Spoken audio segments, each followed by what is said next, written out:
ሰላም እንደምን አላችሁ ክቡራትና የምንወዳችሁ የቻናላችን ቤተሰቦች እንኳን ወደ ቻናላችን በደህና መጣችሁ እያልኩ በዛሬው አጭር ዝግጅት ይዤላችሁ የመጣው ቀጣይ ዓመት ትምህርት ላይ ለምትቀላቀሉ ሰዎች ማለትም ዩኒቨርሲቲ ሊሆን ይችላል ኖርማል መደበኛ ትምህርት ለምትቀላቀሉ ተማሪዎች ትምህርት መቼ እንደምትጀምሩ ትምህርት ሚኒስቴር እንግዲህ በይፋ ዓመታዊ የበጀት እቅዱን ካጠናቀቀ በኋላ አውጥቷል ማለት ነው። በዚሁ አጋጣሚ ቀጣይ ዓመት 12ኛ ክፍል የምትፈተኑ ተማሪዎችም የእናንተ ፈተናውም እንግዲህ ፍንጩ የሚወጣ ከዚሁ ጋር ተያይዞ ስለሆነ የቀጣይ ዓመት ፈተናችሁንም እዚሁ ላይ ማየት እንችላለን ማለት ነው። በዚህ መንገድ ነው እንግዲህ ይሄ የመጀመሪያው ፔጅ እንደምታዩት በዓመቱ የሚከናወኑ ዋና ዋና ተግባራቶች በዚህ መንገድ አስቀምጧቸዋል። በ2019 ዓ.ም መደበኛ የትምህርት የማይሰጥባቸውን ቀናቶችም በዚህ መንገድ አስቀምጧቸዋል ማለት ነው። በድምሩ ወደ 16 ቀናቶች አሉ ትምህርት የማይሰጥባቸው ማለት ነው። ይሄኛው ዓመታዊ የትምህርት ጊዜ ሰሌዳ ነው። ኖርማል በቴብል መልክ ተቀምጦ ነው። እነዚህ አረንጓዴዎቹ እንደምታዩቸው ነው ትምህርት የሌለባቸው ናቸው። ቀዩ ደግሞ ዊክንዶች ናቸው ማለት ነው። ማለትም ቅዳሜ እሁድ የሚባሉ ሳምንታቶች ናቸው። ከዛ ውጭ እነዚህ ደግሞ እነዚህኞቹ አግድም ያሉት ቀዮች ደግሞ የፈተና መስጫ ጊዜያቶች ምናምን ናቸው። በዚህ መንገድ እናየዋለን ማለት ነው። ይሄኛው ኖርማል ለክልል ትምህርት ቢሮዎች ለትምህርት መምሪያዎች ግልባጩን አድርጎ ትምህርት ሚኒስቴር የላከው ደብዳቤ ነው ማለት ነው።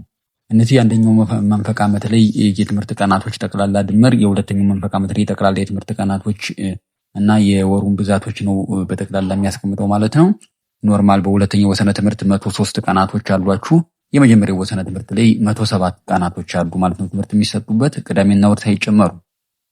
በዚህ መንገድ እንግዲህ ትምህርት የሚጀምሩበትን ቀን ስነግራችሁ ነሐሴ 25 2018 ዓ.ም መምህራን በትምህርት ቤት ተገኝተው የትምህርት ስራ የሚጀምሩበት የመማር ማስተማር ስራ ቅድመ ዝግጅት የሚያደርጉበት ሲሆን ከነሐሴ 26 እስከ ጳጉሜ 5 አዲስ ተማሪዎች ምዝገባ ጊዜ ይሆናል ማለት ነው። ተማሪዎች የሚመዘገቡበት አዲስ ተማሪዎች ትምህርት ቤት እየሄዱ የሚመዘገቡበት ከነሐሴ 26 እስከ ጳጉሜ 5። መስከረም 4 ተማሪዎች ክፍላቸው ይደለደላል። መስከረም 5 በይፋ የ2019 ትምህርት ይጀምራል ማለት ነው። ከመስከረም 5 ትምህርት ከጀመራችሁ በኋላ መስከረም 11 የአንደኛው ሴሚስተር መደበኛ የሬዲዮ ትምህርት ስርጭት ይጀምራል። ከጥር 3 እስከ ጥር 7 የአንደኛው ሴሚስተር ክልላዊ ሞዴል ፈተና ይሰጣል ማለት ነው። ከጥር 17 እስከ ጥር 21 የአንደኛው ሴሚስተር ማጠቃለያ ፈተና ጊዜ ይሆናል ማለት ነው። ከጥር 24 እስከ ጥር 28 ትምህርት ቤቶች ለተማሪዎች ዝግ ሆነው ተማሪዎች ያው እንግዲህ ጥምቀት አካባቢ ያለችው እረፍት ማለት ነው። ከጥር 24 እስከ 28 ፈተና የሚታረምበት ጊዜ ይሆናል ማለት ነው። ለመምህራኖች ተማሪዎች አንድ ሳምንት እረፍት ታደርጋላችሁ ማለት ነው። የካቲት 1 ወላጆች በተገኙበት የአንደኛው ሴሚስተር ትምህርት ውጤት የሚገለጽበት ይሆናል ማለት ነው። ወይም ውጤታችሁ ለወላጆቻችሁ ስም ጠሪዎቻችሁ የሚያሳዩበት የካቲት 1 ይሆናል። የካቲት 8 የሁለተኛው ሴሚስተር የሬዲዮ ትምህርት ይጀምራል። ከግንቦት 23 እስከ ግንቦት 27 የስድስተኛ እና የስምንተኛ ክፍል ክልላዊ ሞዴል ፈተና ይሰጣል ማለት ነው። ቀጣይ ዓመት 6ኛ እና 8ኛ ክፍል ከግንቦት 23 እስከ ግንቦት 27 ነው። ያው በዚህ ዓመት ወደፊት ወደ ኋላ ሲሄድ ነበር ታስታውሳላችሁ።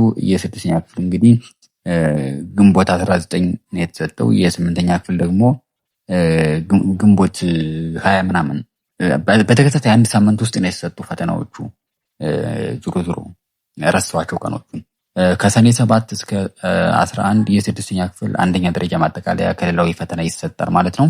ሰኔ 14 እስከ 18 የ8ኛ ክፍል የማጠቃለያ ፈተና ይወስዳሉ ማለት ነው። ወይም የሞዴል ወደ 9ኛ ክፍል የምትዛወሩበትን ዋና ፈተናችሁን ከሰኔ 14 እስከ ሰኔ 18 ትወስዳላችሁ ማለት ነው።